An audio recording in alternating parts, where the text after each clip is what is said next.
विमल में गुलिस्तां की ये कुछ लजीज फरिश्ते जब साथ घुले तो जी ललचाए और दिल कहे कि स्वाद की इस जुबां में खुद को ऐसा डुबाऊं कि निकल ना पाऊं। विमल की जुबान कुछ है ही ऐसी, मानते हैं ना? विमल, बोलो जुबां केसरी। नमस्कार, बहुत स्वागत है आपका। आप देख रहे हैं प्रहार, आपके साथ मैं हूं सलोनी श्रीवास्तव अजमेर। और प्रहार में सबसे पहले बात उस पॉलिटिकल ड्रामे की, जियोपॉलिटिकल ड्रामे की, जिसमें ट्रंप ने अपनी पर्सनल नाराजगी को इंटरनेशनल इशू बना दिया है। अमेरिका के पूर्व राष्ट्रपति डोनाल्ड ट्रंप ने एक बार फिर अंतर्राष्ट्रीय मंच पर बड़बोलापन दिखाया है और फिर से निशाना बनाया है भारत को। और शायद इसकी सीधी वजह है प्रधानमंत्री नरेंद्र मोदी से मिली वो ना जिसने ट्रंप के नोबेल ख्वाब को चकनाचूर कर दिया। 17 जून को ट्रंप ने सीधे पीएम मोदी को फोन मिलाकर बोला था कि भारत पाकिस्तान के बीच मई में हुए युद्ध विराम में उन्होंने शांति दूत की भूमिका निभाई और बदले में चाहा कि नोबेल शांति पुरस्कार के लिए भारत सिफारिश कर दे। लेकिन भारत ने यह साफ कह दिया कि भारत की विदेश नीति किसी की पब्लिसिटी स्टंट की मोहताज नहीं है। बस यहीं से शुरू हुआ था ट्रंप का टैरिफ वाला तमाशा। तो समझ लीजिए कि इस टैरिफ की वजह व्यापारिक नीति नहीं है, बल्कि ट्रंप की जली भुनी व्यक्तिगत नाराजगी है। और अब ट्रंप भारत को सबक सिखाने का ख्वाब देखते हुए टैरिफ की आड़ में बदला लेने पर उतारू हैं। कैसे, बताएंगे आपको। दूसरी खबर उस तस्वीर की जिसने वर्ल्ड पॉलिटिक्स को चौंका दिया। किम जोंग उन की बेटी किम जू ए बीजिंग की परेड में शामिल हुई और बीजिंग की परेड एक फैमिली आउटिंग नहीं थी, बल्कि एक ग्लोबल लॉन्चिंग थी। पहली बार किम जू ए किसी इंटरनेशनल इवेंट में न सिर्फ नजर आई, बल्कि पॉलिटिकल स्टेज पर एक सिग्नल की तरह इस्तेमाल भी की गई। बीजिंग की विक्ट्री परेड में जहां मोदी, पुतिन और शी जिनपिंग के पावर ट्रायंगल की चर्चा थी, वहीं दूसरी तरफ उत्तर कोरिया के तानाशाह ने अपनी बेटी को अपने और अपनी बहन किम यो जोंग के साथ बिठाकर कैसे सीधे ट्रांजिशन का इशारा दिया है। डिटेल इस पर भी होगी। तीसरी खबर आपसे जुड़ी है। आप दिवाली का इंतजार कर रहे थे, लेकिन सरकार ने तो तोहफों की शुरुआत नवरात्र आने से पहले ही कर दी है। पीएम मोदी की अपील के बाद सरकार ने जीएसटी स्लैब में बड़ा बदलाव करते हुए आम आदमी को सीधा सीधा फायदा पहुंचाया है। वित्त मंत्री ने 12% और 28% वाले टैक्स स्लैब खत्म कर दिए हैं और 135 जरूरी चीजों पर टैक्स घटा दिया गया है। यानी अब आपकी रसोई से लेकर आपका शॉपिंग बैग दोनों का बिल कम होगा। हेल्थ इंश्योरेंस से लेकर इलाज के खर्चों में आप बचत कर लेंगे। इस टैक्स कट के बाद आपकी जेब को कितनी राहत मिलने वाली है, इस पर भी आपको जानकारी देंगे। बात मुंबई में मुसलमानों के लिए बसाई जा रही हलाल टाउनशिप की भी होगी। पाकिस्तान में कैसे मरियम ने राहत बचाओ कट पेस्ट किया है, ये भी बताएंगे। लेकिन सबसे पहले बात ट्रंप के नोबेल सपने को लगे भारी झटके।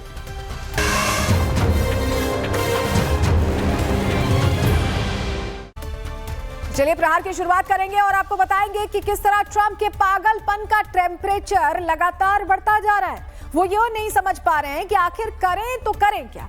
कभी बीजिंग से आने वाली तस्वीरें उन्हें परेशान करती हैं, तो कभी पीएम मोदी का अगला मूव उन्हें कंफ्यूज कर देता है। पूरी कहानी आपको बताने जा रहे हैं, लेकिन सबसे पहले एक बार फिर आपको ये तस्वीरें देखनी चाहिए। बीजिंग में हुई विक्ट्री परेड की तस्वीरें डोनाल्ड ट्रंप दरअसल लाइव देख रहे थे।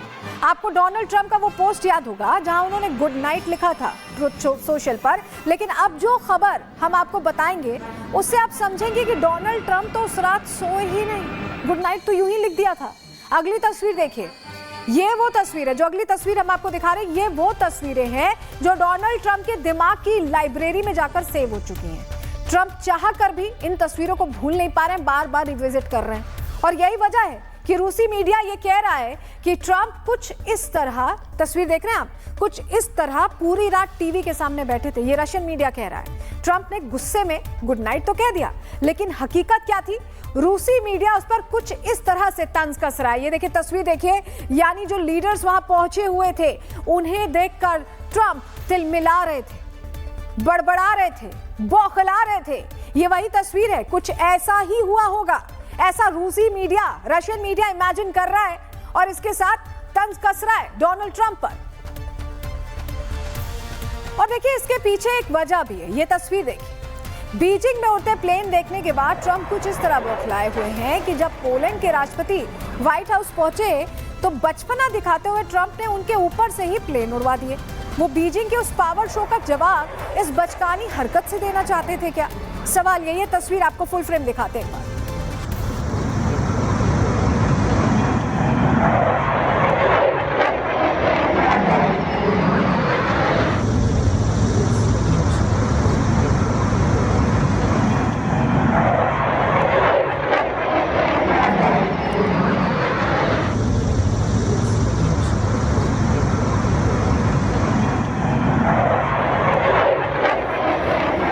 तो आपने तस्वीर तो देख ली और ये सब बातें यूं ही नहीं कही जा रही हैं, बल्कि ये सब खुद डोनाल्ड ट्रंप अपने मुंह से बोल भी रहे हैं। एक पत्रकार ने जब डोनाल्ड ट्रंप से बीजिंग शो को लेकर सवाल पूछा तो उन्होंने कहा कि मैं पूरा कार्यक्रम देख रहा था, लेकिन किसी ने भी एक बार भी मेरा नाम नहीं लिया।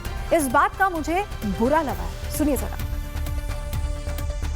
Well, I've already done that with regard to India, and we're doing it with regard to other things. And I put out a truth last night. You saw that, and I was the one that brought it up. I said they're only doing this. They're looking to when they did what they did. I thought it was a beautiful ceremony. I thought it was very, very impressive.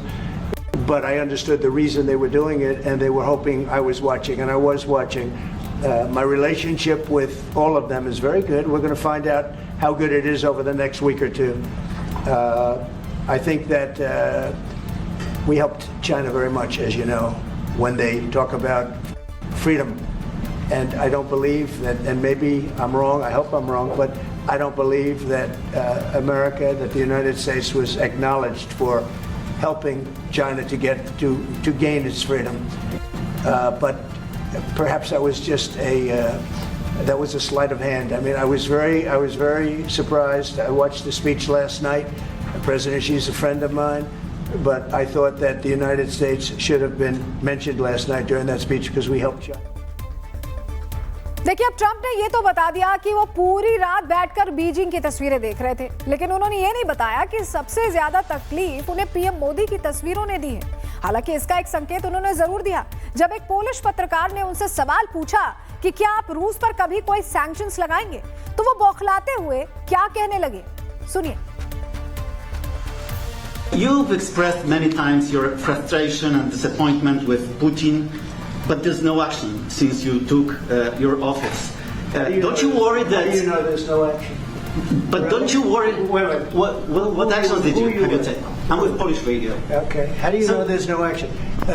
Would you say that putting secondary sanctions on India, the largest purchaser outside of China, they're almost equal? Would you say there was no action? That cost hundreds of billions of dollars to Russia. You call that no action? And I haven't done phase 2 yet or phase 3. But when you say there's no action, I think you ought to get yourself a new job. Because if you remember, 2 weeks ago I said, if India buys, India's got big problems. And that's what happened. So don't tell me about it. देखिए, Trump तेल का नाम लेकर मोदी को back foot पर लाना चाहते थे, लेकिन शायद ट्रंप ने मोदी का बैकग्राउंड वेरिफिकेशन नहीं किया था, वरना वो ऐसी बातें तो शायद कभी भी नहीं कहते। खैर, ट्रंप के इस टैंट्रम की वजह को वहां के सबसे बड़े अखबार खुद ही कैसे एक्सपोज करें, चलिए ग्राफिक्स के जरिए पूरी डिटेल आपको देते हैं।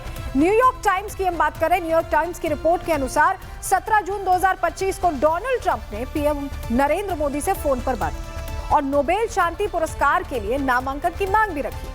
ट्रंप ने दावा किया कि उन्होंने भारत पाकिस्तान के बीच मई 2025 के युद्ध विराम में भूमिका निभाई, लेकिन प्रधानमंत्री मोदी ने इसे सिरे से खारिज कर दिया। मोदी के इनकार से नाराज होकर ट्रंप ने भारत पर 50% टैरिफ लगाया, जिससे भारत अमेरिका संबंधों में भी तनाव बढ़ गया। पाकिस्तान ने ट्रंप को नोबेल शांति पुरस्कार के लिए नामांकित किया है, लेकिन भारत के इनकार ने उनके अभियान को बहुत कमजोर कर दिया। अमेरिकी सांसद रो खन्ना ने टैरिफ को ट्रंप के अहंकार और व्यक्तिगत नाराजगी का नतीजा बताया था। ट्रंप ने भारत को क्वाड शिखर सम्मेलन के लिए आने का वादा किया था, लेकिन विवाद के बाद भारत यात्रा उन्होंने रद्द कर दी। भारत ने ट्रैफिक का जवाब चुप्पी और वैकल्पिक बाजारों की तलाश से दिया, जिससे रणनीतिक साझेदारी पर सवाल खड़े हो गए।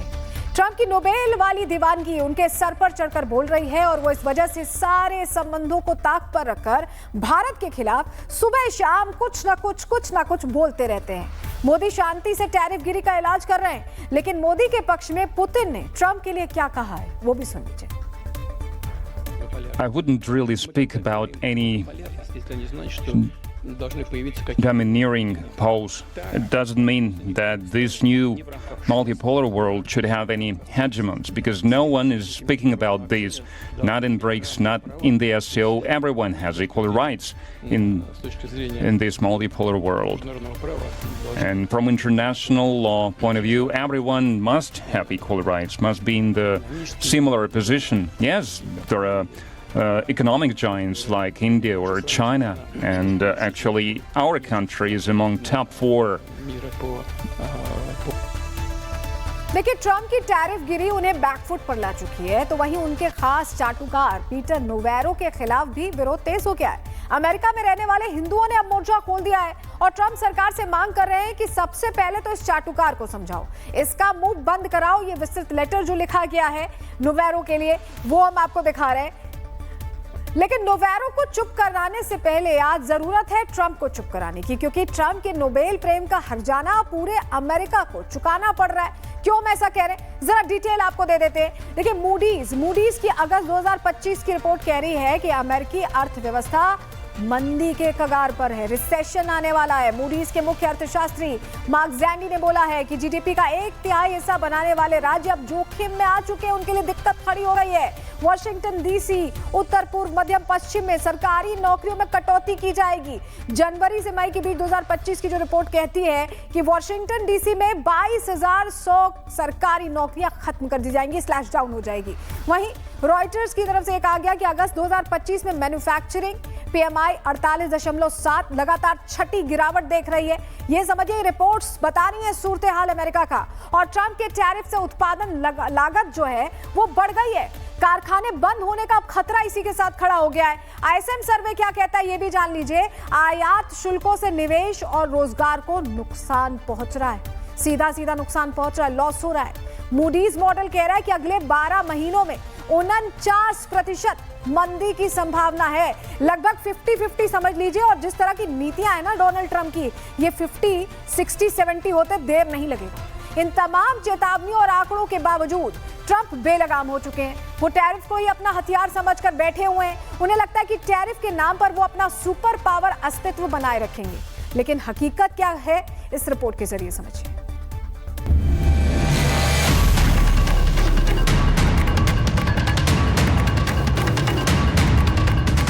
भारत का नोबेल झटका, ट्रंप को बड़ा खटका।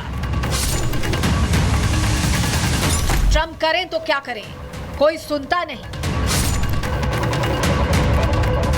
ट्रंप की टैरिफ टाएं, भारत बोला बाय बाय। डोनाल्ड ट्रंप अपने टैरिफ हथियार के साथ नित नई तारीख में प्रकट होते हैं, लेकिन उनका हथियार देखने सुनने में तो प्रलयकारी सा लगता है, लेकिन हकीकत में ये उस फुलझड़ी के जैसा है जिसमें बार बार बयानों की आग देने के बावजूद कोई हरकत नहीं होती। Would you say that putting secondary sanctions? Trump ने मुंगेरी सपना देखा था, मुल्ला मुनीर के साथ बैठकर एक ख्वाब देखा था, अजरबैजान और आर्मेनिया के साथ फोटो खिंचवाकर नोबेल को अपने कमरों की दीवारों पर चस्पा देखा था। लेकिन ये सपना भारत की जमीन पर जाकर चकनाचूर हो गया। प्रधानमंत्री नरेंद्र मोदी ने कनाडा की जमीन से ट्रंप के बुलावे को अस्वीकार कर दिया। मुल्ला मुनीर के साथ ट्रंप घंटों पीएम मोदी का इंतजार करते रहे। टीवी खोला तो पीएम मोदी भारत की जमीन से ट्रंप के न्योते का जिक्र करते देखे गए। अमेरिका के राष्ट्रपति ट्रंप ने मुझे फोन किया। एक वो दिन था, एक आज का दिन है। ट्रंप भारत पर 50% तक का टैरिफ लगा चुके हैं। समय समय पर इसे टैरिफ की जगह सैंक्शन भी कहते हैं। भारत भी ट्रंप को टेंशन देने वाली तस्वीरें बार बार पोस्ट कर रहा है। बीजिंग में प्रधानमंत्री नरेंद्र मोदी, शी जिनपिंग और पुतिन की तस्वीरें। जाहिर सी बात है, ट्रंप ने बार बार जूम इन जूम आउट करके जरूर देखी होंगी, और यही वो मोमेंट है जहां ट्रंप कैलकुलेटर लेकर टैरिफ बढ़ाने के लिए बैठ जाते हैं। अगर हकीकत में रूसी तेल की ही बात होती तो ये टैरिफ सबसे ज्यादा चीन पर लगाया जा सकता था, क्योंकि रूस से सबसे ज्यादा तेल चीन ने खरीदा है 47%, भारत ने 38% खरीदा है, यूरोपीय यूनियन 6% लेता है, तुर्की 6% लेता है। लेकिन इसके बावजूद ट्रंप सिर्फ भारत पर ही टैरिफ वाली टाइं करते रहते हैं, जबकि अगर हकीकत में उनकी समस्या रूसी तेल से ही होती तो वो पुतिन को भी जवाब देते, जैसा कि सवाल पोलिश पत्रकार ने उनसे पूछा था, जिसके जवाब में ट्रंप ने उनको नौकरी ढूंढ लेने वाली धमकी तक दे डाली। You ought to get yourself a new job because if you remember 2 weeks ago I did. पत्रकार ने जो सवाल पूछा वो बिल्कुल ठीक था, क्योंकि रूस को रोकने के नाम पर ट्रंप भारत के खिलाफ जिस दादागिरी पर उतर आए हैं, उसका जवाब तो ये आंकड़े हैं कि अमेरिका ने रूस से सामान खरीदा, साल 2024 में 24,500 करोड़ का। साल 2025 की बात करें तो पहले 5 महीने में 17,750 करोड़ का। यानी डोनाल्ड ट्रंप खुद तो रूस के साथ व्यापार कर रहे हैं, लेकिन भारत अगर यही व्यापार करे तो खिसिया रहे हैं। ट्रंप ने भारत को रूस से तेल खरीदना जारी रखने पर अभी और ज्यादा टैरिफ लगाने की धमकी दी है। ट्रंप ने यह धमकी पीएम मोदी के चीन दौरे के बाद दी है। चीन की सैन्य परेड में पुतिन, किम जोंग और शी जिनपिंग की मौजूदगी पर पूछे गए सवाल के जवाब में ट्रंप ने कहा कि वो मॉस्को पर दूसरा प्रतिबंध लगाने पर विचार कर रहे हैं और भारत पर इसी तरह के कदम पहले ही उठाए जा चुके हैं। Largest purchaser outside of China, they're almost equal. Would you say there was no action? Trump की इस नादानी पर भारत की तरफ से पहले ही जवाब दिया जा चुका है, जब पीएम मोदी ने भारत की जनता से वादा कर दिया था कि ट्रंप को जो करना है करने दो, भारतीय नागरिकों के हित से समझौता नहीं होगा। अपने किसानों के, पशुपालकों के और मछुआरे भाई बहनों के हितों के साथ कभी भी समझौता नहीं करेगा। ट्रंप की टियर 3 सिटी वाली धमकी से 145 करोड़ की आबादी वाले देश पर उतना ही असर होगा जितना ट्रंप के लेफ्ट हैंड नेवेरो की बातों से किसी डेमोक्रेट को होता होगा। दूसरी तरफ पीएम मोदी ने फ्यूचर ट्रेड को लेकर नैरेटिव सेट कर दिया, तो वहीं ट्रंप के उस दावे की भी हवा निकाल दी जिसमें बौखलाए ट्रंप ने भारत की इकोनॉमी को डेड बताया था। भारत की बनी हुई, भारत में बनी हुई, भारत के लोगों द्वारा बनी हुई मेड इन इंडिया चिप्स बाजार में आ जाएगी। Bureau report, Republic Bharat. एक तरफ ट्रंप को नोबेल झटका लगा है तो वहीं दूसरी तरफ उत्तर कोरिया के तानाशाह ने पूरी दुनिया को उस वक्त झटका दिया जब उन्होंने अपनी बेटी की ग्लोबल लॉन्चिंग कर दी। मतलब उत्तर कोरिया को नए तानाशाह का एक हिंट अब मिल चुका है। तस्वीर आपको दिखाते हैं, ये तस्वीर देखिए।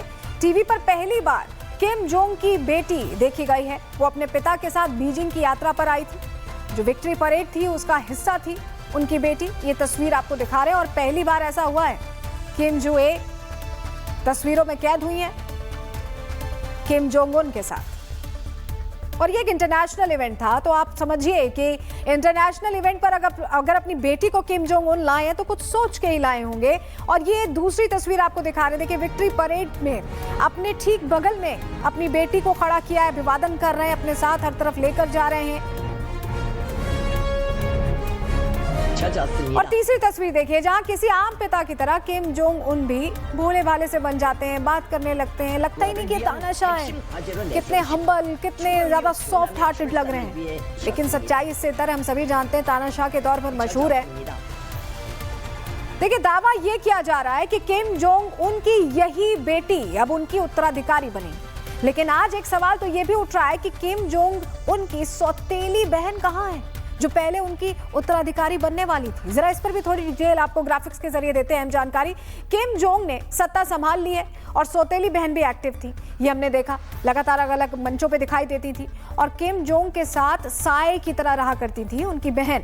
बाद में गुमनाम मौत मर गई किम की बहन और 2014 में भाई का दफ्तर संभालने के साथ किम यो जोंग का प्यार परवान चढ़ा। किम का प्रेमी था मिलिट्री के टॉप कमांडर चो रॉइंग का बेटा चोंग सोंग और बहन के प्रेम पर किम जोंग ने पहले तो एतराज जताया, लेकिन आर्मी चीफ के आगे वो मजबूर होना पड़ा उन्हें। जनवरी 2015 में किम यो जोंग की शादी उनके प्रेमी से करा भी दी गई, सोचिए, वहां पर कोरिया में।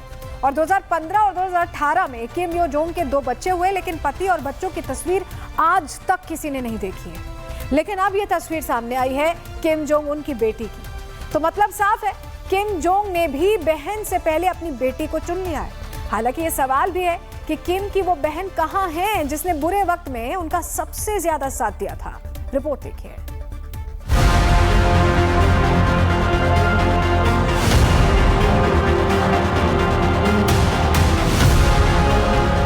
बीजिंग में सबसे ज्यादा चर्चा प्रधानमंत्री मोदी के शक्ति त्रिकोण की हुई, जिसका सीधा असर व्हाइट हाउस में देखने को मिला। तो वहीं दूसरी चर्चा किम जोंग की हरी ट्रेन की भी हुई। वहीं इन सब के बीच अब चर्चा उस चेहरे की भी हो रही है जो बीजिंग में किम जोंग के साथ देखने को मिला। ये और कोई नहीं, किम जोंग की 12 साल की बेटी किम जू ए है। ये उत्तर कोरियाई डिक्टेटर की 3 बेटे बेटियों में से दूसरे नंबर पर है, जिसके बारे में दुनिया कम ही जानती है। चीन की विक्ट्री परेड के लिए किम जोंग उन को न्योता गया और वो बख्तरबंद ट्रेन से बीजिंग रवाना हुए, तो इस ट्रेन में किम जू ए भी सवार थी। किम जोंग की बेटी की ग्लोबल लॉन्चिंग, पिता बुआ सब चीन आने का मकसद क्या? किम जोंग उन की फैमिली इतनी सीक्रेट लाइफ जीती है कि उनके बारे में दुनिया को बेहद कम पता है। अलग अलग रिपोर्ट्स के मुताबिक किम जोंग की पत्नी री सोल्जू के साथ उनके 3 बच्चे हैं, लेकिन किम जू ए के सिवा दोनों बच्चों की तस्वीर अब तक मीडिया में नहीं आई है। ऐसे में सवाल उठता है कि हर बड़े मौके पर किम जोंग उन अपनी इसी बेटी को क्यों आगे करते हैं? साल 2022 किम जोंग उन अपनी बेटी को बैलिस्टिक मिसाइल के लॉन्च के मौके पर ले गए। वर्ल्ड मीडिया ने पहली बार किम जू ए की तस्वीर देखी। साल 2022 उत्तर कोरिया के टॉप लीडर्स के भोज में ले गए। किम जू ए के नाम को रेस्पेक्टेड कहकर संबोधित किया गया।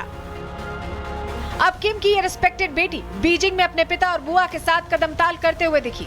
उत्तर कोरिया में रेस्पेक्टेड का मतलब क्या होता है, इसे समझना जरूरी है।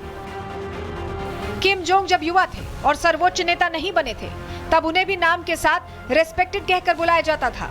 उत्तर कोरिया में ये शब्द प्रिंस के जैसा होता है, यानी राजकुमार, और राजकुमार का मतलब गद्दी का अगला दावेदार।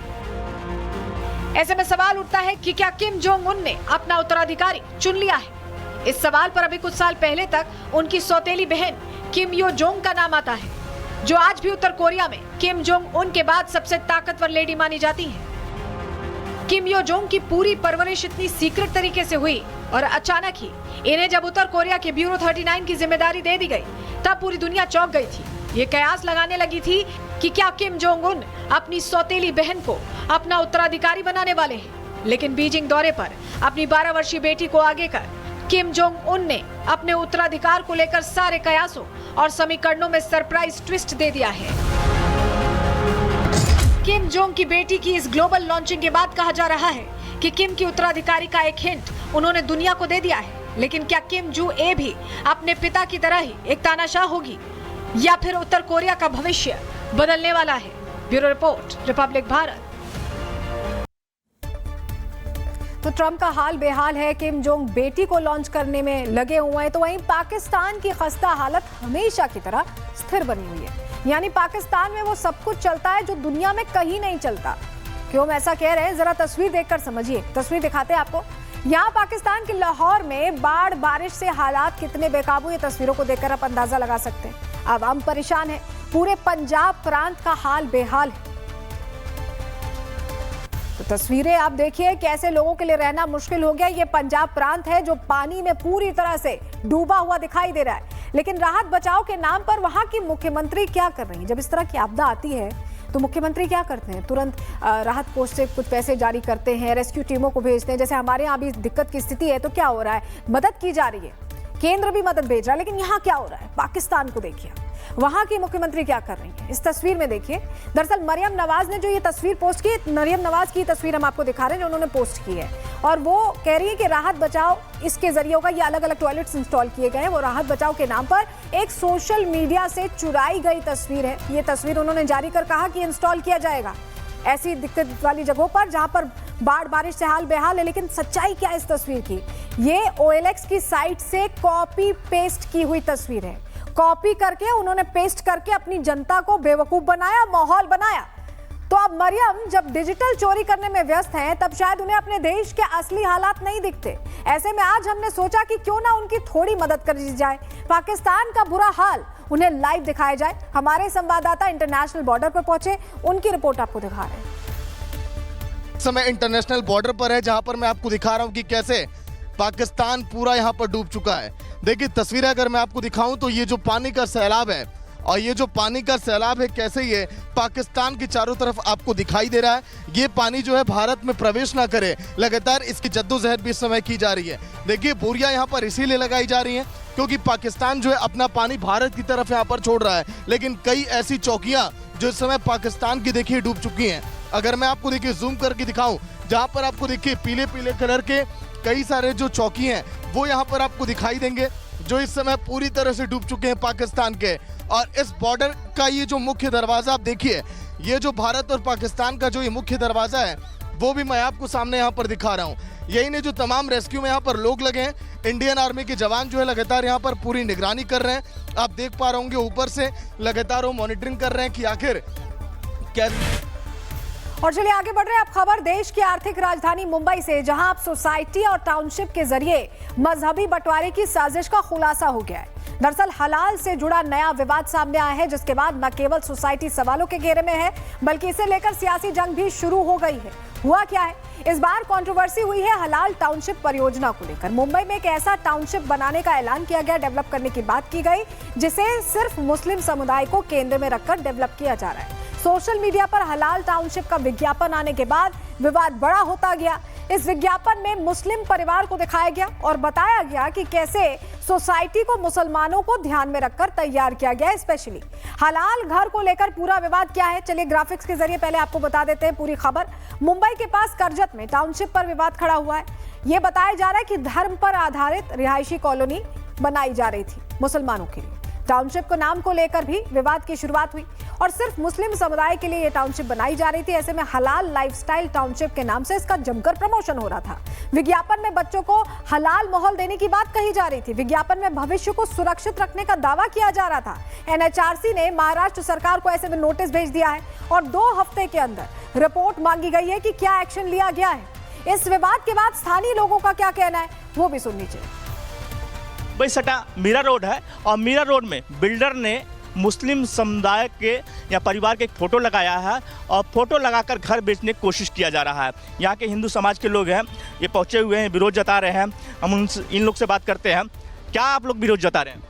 हमारा विरोध ये है कि बिल्डर इस तरह की जाहिरात लगा के जो वातावरण बनाने की कोशिश कर रहे हैं, हम उसका निषेध करते हैं। इस पूरे परिसर में जितने भी बिल्डिंग है, बहुत सारी बिल्डिंग है इस परिसर में जिनका भी काम चल रहा है, कंस्ट्रक्शन चल रहा है। आप कहीं भी जाएंगे आपको इस तरह का जाहिरात नहीं दिखेगा कि एक विशेष समुदाय के लिए कुछ बनाया जा रहा है, ऐसे दंपत्ति की फोटो लगाई जा रही है जो एक विशेष समुदाय से बिलोंग करते हैं। ये यहाँ पे ये मतलब दिखाना क्या चाहते हैं। और ऐसे सिर्फ एक बिल्डर नहीं है, पूरे शहर में ऐसे और भी बिल्डर्स हैं। चाहूँ तो आप बोलो तो नाम भी ले सकता हूँ, लेकिन पूरे शहर भर में ऐसे कई सारे बिल्डर है। जगह जगह पे ऐसे पोस्टर लगाए जा रहे हैं जिस तरह से सब माहौल बनाया जा रहा है कि एक विशेष समुदाय के लिए कुछ चीज़ें बनाई जा रही हैं। अगर मुझे या हमारे जैसे लोग, हमको अगर घर लेना हो तो हम तो ये देख के ही फिर पीछे हट जाएंगे, नहीं भाई ये तो हमारे लिए है ही नहीं। तो ये जो दोहरा कानून है कि इनके लिए अलग एक स्पेशल कानून चलेगा, इनको अलग प्रिविलेज दी जाएगी और हमारे। और चलिए आगे बढ़ रहे हैं। अब बात करने वाले जीएसटी रिफॉर्म की, आपसे जुड़ी खबर की, क्योंकि नेक्स्ट जनरेशन जीएसटी रिफॉर्म आ गया है। इसको लेकर सीएम योगी आदित्यनाथ ने क्या कहा है वो आपको बता रहे हैं। जीएसटी सुधार पर सीएम योगी का रिएक्शन आ गया। उन्होंने कहा कि इस फैसले से मिडिल क्लास परिवारों को राहत मिलेगी, जो खरीद क्षमता है, उनकी बाइंग कैपेसिटी जो है वो बढ़ेगी। सुनिए क्या कुछ कहा है मुख्यमंत्री योगी आदित्यनाथ। प्रधानमंत्री मोदी जी के दूरदर्शी नेतृत्व में भारत की कर व्यवस्था एक नए युग में प्रवेश कर रही है। स्वाधीनता दिवस के अवसर पर नेक्स्ट जनरेशन जीएसटी रिफॉर्म का जो संकल्प आदरणीय प्रधानमंत्री जी ने देशवासियों के सामने रखा था, आज वह धरातल पर उतरता हुआ दिखाई दे रहा है। यह केवल कर सुधार नहीं बल्कि भारत की उच्च विकास दर वाली वैश्विक प्रतिस्पर्धा में अग्रणी अर्थव्यवस्था बनाने की दिशा में एक निर्णायक और महत्वपूर्ण कदम है। इस दूरगामी ऐतिहासिक निर्णय के लिए माननीय प्रधानमंत्री श्री नरेंद्र मोदी जी और केंद्रीय वित्त मंत्री श्रीमती निर्मला सीतारमण जी का हृदय दूरदर्शी नेतृत्व में भारत की कर व्यवस्था एक नए युग में प्रवेश कर रही है। स्वाधीनता दिवस के अवसर पर नेक्स्ट जनरेशन जीएसटी रिफॉर्म का जो संकल्प आदरणीय प्रधानमंत्री जी ने देशवासियों के सामने रखा था, आज वह धरातल पर उतरता हुआ दिखाई दे रहा है। यह केवल कर सुधार नहीं बल्कि भारत की उच्च विकास दर वाली वैश्विक प्रतिस्पर्धा में अग्रणी अर्थव्यवस्था बनाने की दिशा में एक निर्णायक और महत्वपूर्ण कदम है। इस दूरगामी ऐतिहासिक निर्णय के लिए माननीय प्रधानमंत्री श्री नरेंद्र मोदी जी और केंद्रीय वित्त मंत्री श्रीमती निर्मला सीतारमण जी का हृदय से अभिनंदन। अब जीएसटी में केवल 2 प्रमुख स्लैब 5% और 18% रहेंगे। इसका थोड़ा बैकग्राउंडर आपको दे देते हैं। कल से नई दिल्ली में जीएसटी काउंसिल की बैठक शुरू हुई, जिसकी अध्यक्षता फाइनेंस मिनिस्टर निर्मला सीतारमण ने की। लेकिन इसकी रूपरेखा पहले ही तैयार हो चुकी थी, क्योंकि पिछले महीने ही लाल किले की प्राचीर से पीएम मोदी ने मिडिल क्लास के लिए प्री दिवाली गिफ्ट का ऐलान किया था। और महीने भर के अंदर जीएसटी काउंसिल की बैठक में जीएसटी के 2 स्लैब्स को न सिर्फ हटाने का फैसला लिया गया, बल्कि मिडिल क्लास को राहत देते हुए स्लैब में बड़ा बदलाव भी किया गया। इस बात में कोई दो राय नहीं कि मोदी सरकार ने यह फैसला मिडिल क्लास को ध्यान में रखते हुए लिया है। अब हम आपको समझाते हैं आखिर कैसे जीएसटी में किए गए बदलाव का असर सीधा सीधा आपकी जेब पर पड़ेगा। चलिए ग्राफिक्स के जरिए आपको डिटेल देते हैं। मान लीजिए आपके परिवार में एक महीने में 100 रुपए का टूथपेस्ट आता था, लेकिन अब इसका जो दर है ये 95 रुपए हो गया। 100 रुपए से 95 रुपए पहुंच चुका है। साबुन के लिए 50 रुपए खर्च करते थे, अब 47 रुपए खर्च करेंगे। शैम्पू के लिए 236 रुपए खर्च करते थे, अब 210 रुपए चुकाने होंगे। इतने में ही शैम्पू आ जाएगा। अगर आप रोजाना 1 लीटर दूध लेते हैं और महीने का खर्च 2100 रुपए है, तो अब आपको 2010 रुपए देने होंगे। तो फर्क देख रहे हैं आप, कितना ज्यादा फर्क आ रहा है। और अगर पनीर की कीमत 400 रुपए और आप पनीर और बाकी डेयरी प्रोडक्ट्स पर 1600 रुपए खर्च करते हैं, तो अब आपको 1520 रुपए खर्च करने होंगे। इसमें भी बड़ा फर्क है, 80 रुपए का फर्क आप देख रहे हैं। वहीं घी की बात करें तो 560 की जगह 525 रुपए खर्च होंगे। बेबी प्रोडक्ट्स भी सस्ते हो गए हैं, 3000 के मिलते थे 2800 के मिलेंगे, इसमें भी 200 की फर्क की बात हो रही है। वहीं बड़े प्रोडक्ट्स की बात करें, एसी पर 38,400 अगर आप खर्च करते थे, तो अब बहुत हजारों का फर्क है। यहाँ पर आप समझिए 35,400 आप खर्च करेंगे, 3000 का फर्क। टीवी अगर आपको लेनी है तो पहले 15,000 की अगर आप ले रहे थे छोटी टीवी, तो अब 14,250 रुपए देने होंगे। तो यहाँ पर बड़ा फर्क पड़ा है ये जीएसटी स्लैब चेंज होने से। मोदी सरकार के इस फैसले का न सिर्फ व्यापार जगत के लोगों ने स्वागत किया, बल्कि आम आदमी ने भी त्योहारों से पहले राहत की सांस ली। देखिए, सरकार का ये निर्णय स्वागत योग्य है। और जैसा कि हम सभी को पता है कि सरकार ने जो दैनिक उपयोग की वस्तुएं हैं उन पर जीएसटी हटा दिया है। जैसे आप शिक्षा लीजिए या अन्य दैनिक उपयोग की जो चीज़ें हैं, दूध है, ब्रेड है, और इन सारी चीज़ों पे जीएसटी को हटाया है। शिक्षा क्षेत्र से रिलेटेड जो भी चीज़ें हैं उन पे जो है किताबों पर जो है जीएसटी को हटाया है। और जो महत्वपूर्ण दवाइयाँ हैं जिसकी आम जनमानस को ज़रूरत पड़ती है, उन सभी से जीएसटी को हटाया है। और सिगरेट, गुटखा, पान मसाला, ये सब ऐसी जो चीज़ें हैं जो हानिकारक चीज़ें हैं, सरकार ने उस पर जीएसटी 40% किया है। तो मुझे लगता है कि निश्चित तौर पर ये सरकार का निर्णय स्वागत योग्य है। देखिए, तंबाकू और फास्ट फूड जैसी चीज़ें नौजवानों को खोखला करने का काम कर रही हैं, स्वास्थ्य को प्रभावित करने का काम कर रही हैं। सरकार ने 40% का टैक्स लगाया है। मेरी सरकार से मांग है इस पर कम से कम 90% का टैक्स होना चाहिए। अब आपके घरेलू बजट पर इस फैसले का क्या असर पड़ेगा? चलिए बिल्कुल सरल भाषा में आपको ग्राफिक्स के जरिए समझा देते हैं। मान लीजिए एक औसत परिवार का खर्च मान लीजिए कि 20,000 रुपए हर महीने। अगर आपके घर ग्रोसरी, किचन आइटम्स, दूध, पनीर जैसी चीजों का खर्च हर महीने 20,000 रुपए है और पहले इन पर आप 12% जीएसटी देते थे, तो इस हिसाब से आप करीब 2400 रुपए सिर्फ टैक्स चुकाते थे। 20,000 में से सिर्फ 2400 रुपए टैक्स चुकाते थे। अब ये टैक्स घटकर 5% पर आ गया है, यानी 20,000 रुपए के मंथली खर्च पर अब आपको 1,000 रुपए का ही टैक्स देना होगा। 2400 पहले देते थे, अब 1,000 देंगे, यानी 1,400 रुपए सीधे सीधे बचत हो रही है। मतलब कि 22 सितंबर से जब जीएसटी की नई दरें लागू हो जाएंगी, तो आप हर महीने 1,400 रुपए सेव कर लेंगे। अब आप समझ रहे हैं कि कितना फर्क पड़ रहा है। बीजेपी सांसद संबित पात्रा ने आज जीएसटी रिफॉर्म को लेकर प्रेस कॉन्फ्रेंस में गाने के जरिए किसानों को होने वाले फायदे का जिक्र किया। उन्हें भी सुनिए। रहा है कोई किसान पंजाब में, वो सनी देओल जी का कोई गाना था ना, वो मैं निकला ट्रैक्टर लेके, मैं निकला ट्रैक्टर लेके, सड़क पर एक मोड़ आया, सारे टैक्स छोड़ आया। सारे टैक्स में उस मोड़ पे छोड़ आया। 75 साल से ट्रैक्टर लेके हमारा किसान निकला था, मगर अब एक मोड़ ऐसा आया है जहां वो सारे टैक्स छोड़ आया। आप सोचिए, मैंने इसको बहुत ही आसान तरीके से बताया। मगर एक किसान की खुशी आप समझिए। तो पीएम मोदी के इस फैसले ने न केवल मिडिल क्लास के लिए सेविंग्स की दरवाजे खोल दिए हैं, बल्कि इस कदम से देश की इकोनॉमी को भी नया बूस्ट डोज दे दिया है। कैसे, इस रिपोर्ट से समझिए।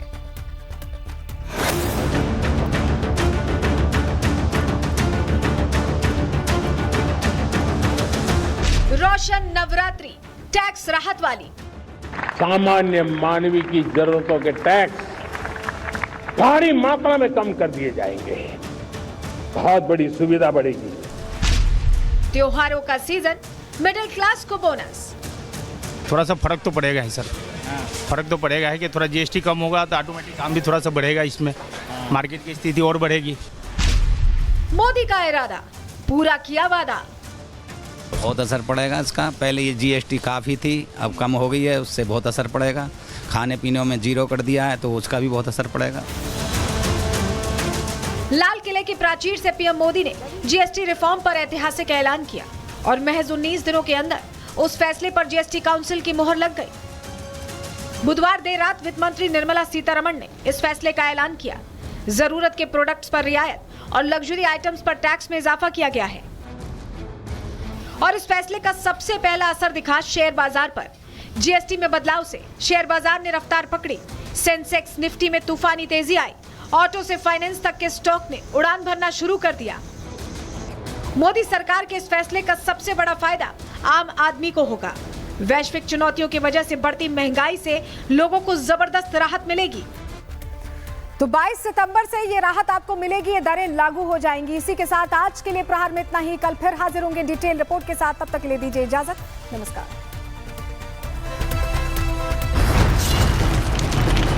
विमल में गुलिस्तां के ये कुछ लजीज फरिश्ते जब साथ घुलें तो जी ललचाए और दिल कहे कि स्वाद की जुबां में खुद को ऐसे डुबाऊं कि निकल ना पाऊं। विमल की जुबां कुछ है ही ऐसी, मानते हैं? विमल, बोलो जुबां कैसी।